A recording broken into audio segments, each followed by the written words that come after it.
ఎవరికైనా ఏదైనా శుభం కలిగితే ఆ శుభానికి కారణం ఎవరు అంటే శంకరుడే. నేను చెప్పట్లేదు ఈ మాట, శాస్త్రములు చెప్పే. శుభములన్నీ కుప్పలు తెప్పలుగా ఆయన పాదముల దగ్గర పడి ఉంటాయిట.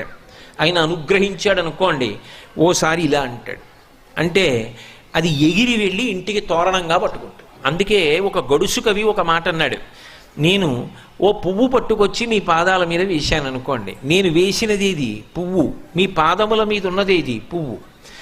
నేను ఒక పువ్వు పట్టుకెళ్ళి మల్లికార్జున లింగం మీద వేశాను అనుకోండి, పరమ ప్రేమతో వేశాను అనుకోండి, ఆ పువ్వు ఓ ఏడాది తర్వాత నా ఇంటి మనవడు.